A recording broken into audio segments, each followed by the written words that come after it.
Bien amigos, estamos de regreso y como les comenté antes de la pausa, nos acompaña hoy Marco Campos, un investigador independiente en literatura brasileña. Él está culminando ya mismo sus estudios de lingüística y literatura en la Universidad Nacional Federico Villarreal. Es traductor, lidera este proyecto interesantísimo Lengua Imperfecta, que acaba de ser materializado en el primer número de una revista y del cual vamos a conversar con él.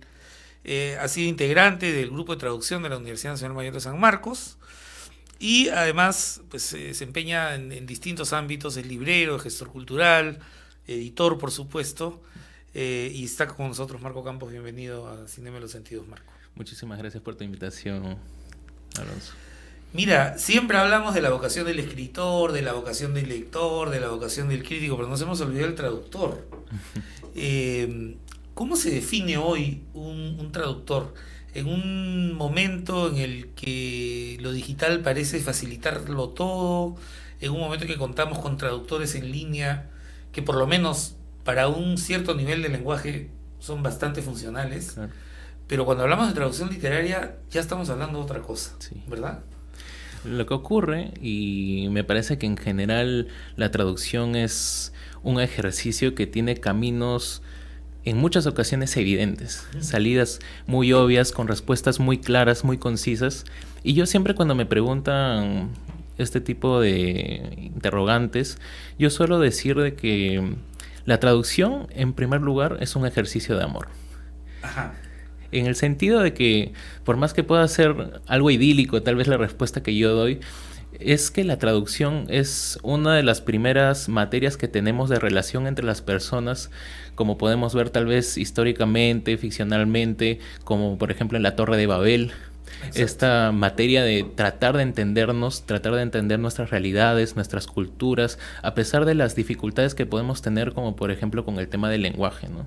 Es encontrar a veces de una forma profesional, como tú mencionas, pero también de una forma práctica, sencilla, intuitiva, desde la misma duda, la preocupación y ese afecto que menciono, esas salidas a esas dudas, a esa forma, a ese encuentro que podemos tener con otras realidades, ¿no?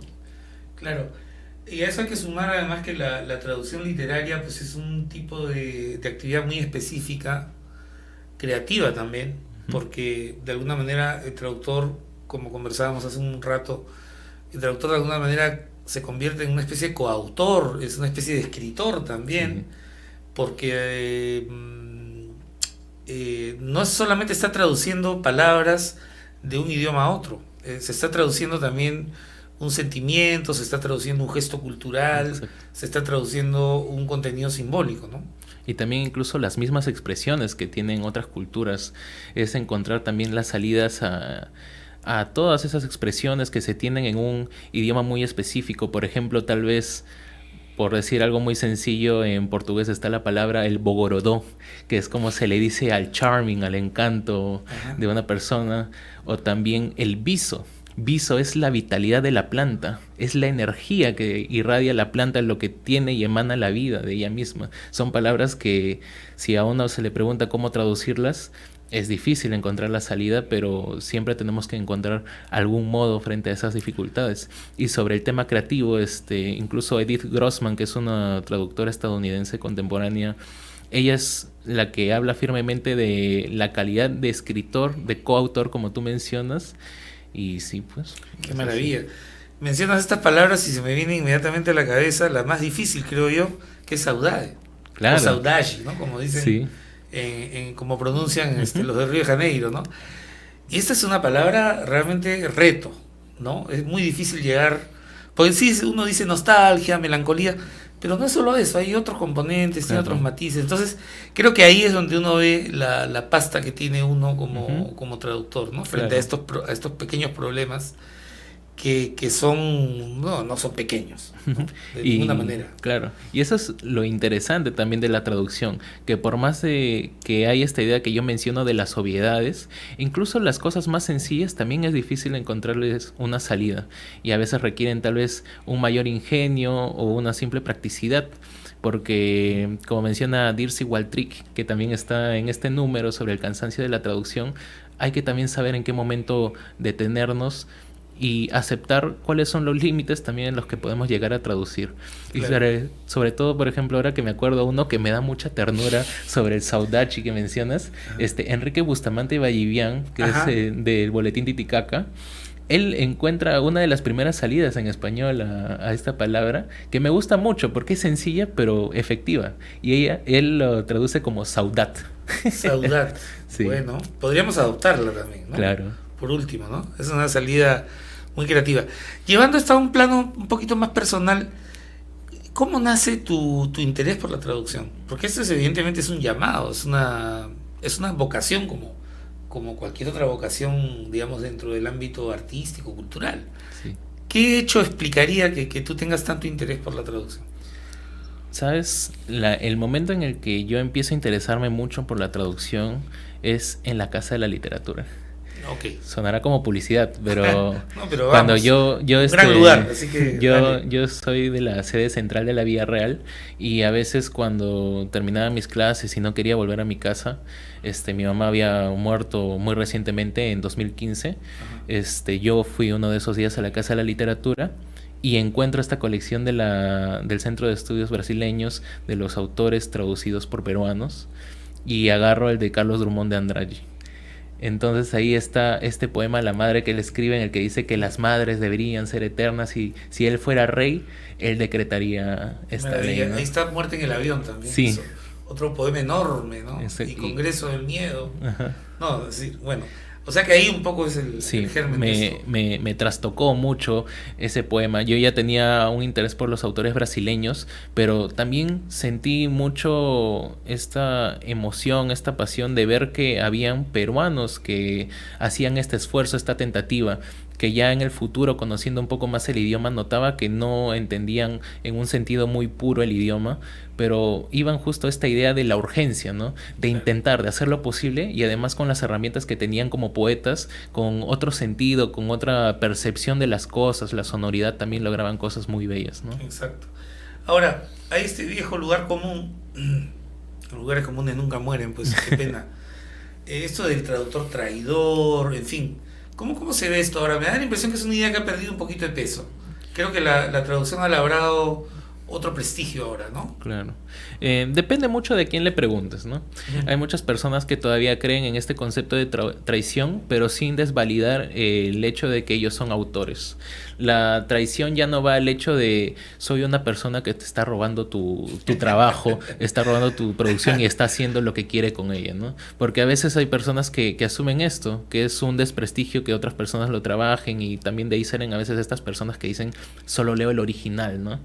Pero también hay que entender que no todas las personas tienen ese privilegio de entender otros idiomas, ¿no? Creo que justamente de ahí parte este amor que te menciono para que otras personas también tengan la capacidad de entender una obra. Y por último, sobre tu pregunta, si bien aún existen estas ideas de traición, también se le atribuye ya lo de la coautoría, ¿no? Pero es aceptando ya desde un principio que no podemos hacer que el material sea exactamente el mismo en otro idioma, porque es transponerlo, hacerlo mutar hacia una nueva cultura, hacia una nueva nación, porque también cada país tiene ya de por sí sus propias palabras, sus propios términos, Claro. su propia forma de asimilar un texto. Entonces, todos estos cambios que conllevan ya es esa traición, ¿no? ¿Qué es lo que nunca debe hacer un traductor? Que es lo que nunca debe hacer un traductor. Yo creo, para empezar, no usar Google Traductor. Puede parecer una broma, pero puede ser una traición a él sí, mismo, ¿no? Ya, en ese es caso. una traición ética, pero hay personas que lo hacen. Wow. De verdad, hay traductores. Me ha tocado conocer a personas en estos cursos de traducción que he llevado eventualmente que al momento de mostrar nuestros textos querían engañarnos de esa forma, ¿no? Y digo engañarnos no en un sentido de me has decepcionado, pero justamente si estamos ahí es para intentar hacer uso de estas herramientas que tenemos y ofrecer desde nuestra comprensión estos mundos que otras personas no conocen. Entonces ahí lo único que estás haciendo es un trabajo llano, pobre y que además como bien sabrás, cuando usamos traductor, porque yo también lo uso para cosas más sencillas, las traducciones son literarias, ¿no?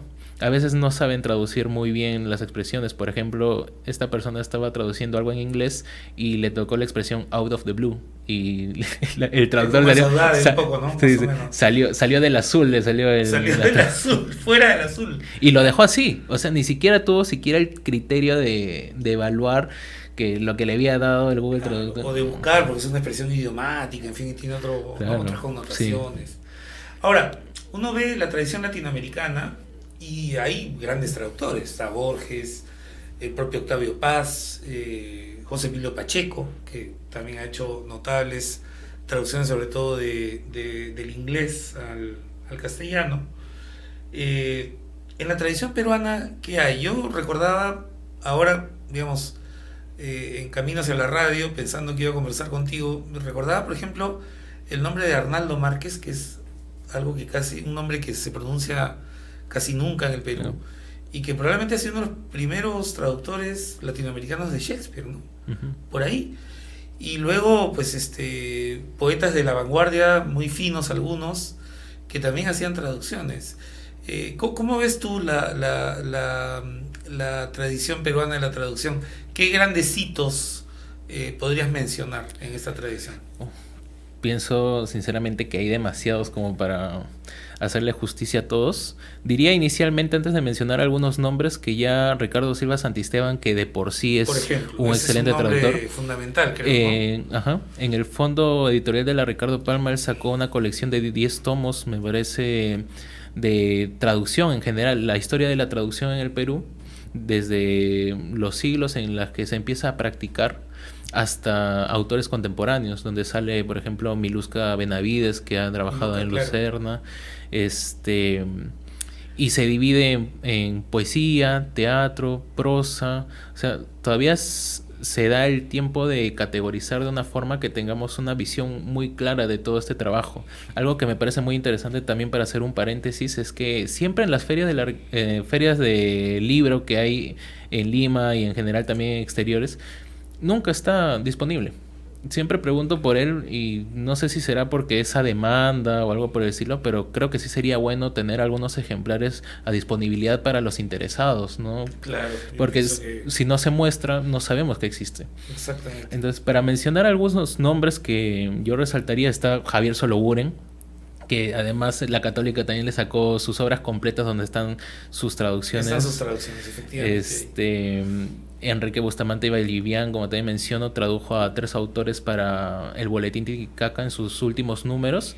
Y además hay una carta de Diego Conurana en la que él habla sobre cómo Enrique, escribiéndole a Mario de Andraggi, para contarle que Enrique Bustamante y Vallivian ya había regresado con su novela Macunaíma. Ajá. Y que iba a traducirla para que todo el boletín pueda entenderla. Qué maravilla, ¿no? Sí, después hay un autor, uno de los primeros, que tiene un florilegio de literatura universal, de poesía, que está en la época americanista, y por ejemplo Charles Baudelaire te lo pone como Carlos Baudelaire. Sí, hubo una tendencia en un tiempo, ¿no? Pero igual, ¿no? Al ser una de las primeras tentativas. ¿Es el Manuel Beltroit, el florilegio occidental? Sí, exactamente. Ese es ese libro. Aún se encuentra de vez en cuando en Quilca. San Marcos lo publicó, me acuerdo de un libro pequeño. Es un libro muy simpático. Sí. Otro grande que tal vez no hemos conocido sus traducciones, pero Ricardo Palma también, al tener su amistad con González Gías, que también era político, consulado, se conocieron en Francia. Esto lo cuenta Raúl Porras Barrenechea, si no me equivoco, y está antologado en Viajeros de Brasil en el Perú, del CEPLAN y del Centro de Estudios Brasileños. Él cuenta cómo a partir de esa relación ellos empiezan a traducir juntos, y también individualmente Ricardo Palma algunos autores franceses, pero también él desde su propia interpretación traducía los poemas de González Gías, que él tenía la canción de exilio en la que decía que él quería regresar a su ciudad natal y quedarse ahí. Ese era un poema de González Gías, e irónicamente Ricardo Palma lo espera ahí, se quedan en ver ahí. y González Díaz muere en una embarcación ahogado llegando nada más Qué al increíble, ¿no? Sí, hay mucho para recordar. Yo recuerdo, por ejemplo, José Miguel Oviedo tiene pues el aullido de Ginsberg que sacó La Rama Sí, Florida. Eh, Mirko Lauer y Carlos Arámbulo han traducido a Pound, Arámbulo también a Joyce. En fin, Zabaleta, en fin, el propio Vargas Llosa tradujo Corazón bajo la sotana de Rimbaud. Ribeiro creo que llega a traducir algunos cuentos de Maupassant, me parece, que se publican aquí en Lima. Entonces sí, hay, ¿no? una gran sí. cantidad de, de traductores, ¿no? Traductores que están por ahí. Ahora, lengua imperfecta, número uno. ¿Cómo nace esto? ¿Cuál es el punto de origen de lengua imperfecta? Lengua imperfecta nace siendo muchas cosas. Lengua imperfecta es mi deseo de siempre hacer algo para que Latinoamérica empiece a voltear la cara de regreso a Brasil. Porque Brasil siempre está viéndonos. Por ejemplo, la compañía Das Letras siempre está sacando traducciones de autores latinoamericanos. Siempre tienen un catálogo muy variado. Por ejemplo, ahora último sacaron una nueva traducción de Bolaño del 2666. Este y nosotros no retribuimos No hemos de ese devuelto esa modo. cortesía, Ajá. ¿no? Tal vez Argentina sí, porque hay Claro. una relación histórica y hay muchas editoriales independientes que tienen ese interés, pero más allá de eso no hay una respuesta especialmente peruana a esa tradición que ya tenemos, esos vínculos con las colecciones que ya existían antes. Entonces, frente a esa ausencia, yo siempre pensaba en congresos, coloquios, conversatorios, talleres. He dado alguna vez un taller de lecturas brasileñas de distintos autores en crónica, cuento, Qué novela. maravilla. Y es que Y es una gran literatura, ujú, ¿no? Está Jorge Amado, Clarice Lispector, Nélida Piñón, Bandeira, Drummond, en fin, ujú, podemos hacer una larga lista de claro. Fonseca en el cuento, que es una cosa increíble, Ujú, ¿no? Entonces creo que, exacto, creo que nos estamos perdiendo de mucho, pero creo que proyectos como este ayudan de pronto a ver que ese gran hermano desconocido que claro. está al lado, de repente tiene mucho que enseñar y mucho que ofrecer a los lectores. Bueno, mira, yo te quiero agradecer por el tiempo, y por esta conversación tan amena sobre un tema que normalmente no está en los medios, Ujú. pero creo que a partir de ahora tendría que estar. Y pues desearte toda la suerte para lo que venga, para Lengua Imperfecta y para tus propios proyectos personales. Ya te visitaremos pues en el Brasil, en alguna ciudad del Brasil. Sí. ¿Ah? Muchísimas gracias, Alonso. De hecho, la revista también ya estamos coordinando con el Instituto Guimarães Ujú. Rosa. La vamos a presentar entre enero y febrero en su local. Y ya tenemos el aval institucional. De hecho, cuando lo revises vas a ver en las primeras páginas de la hoja de crédito. Ellos nos están brindando su apoyo y su confianza también a este proyecto. Y ya el próximo año, en junio o julio, ya estaremos empezando también a Perfecto. publicar el segundo. Lo justo es lo justo. Muchas gracias, Marco.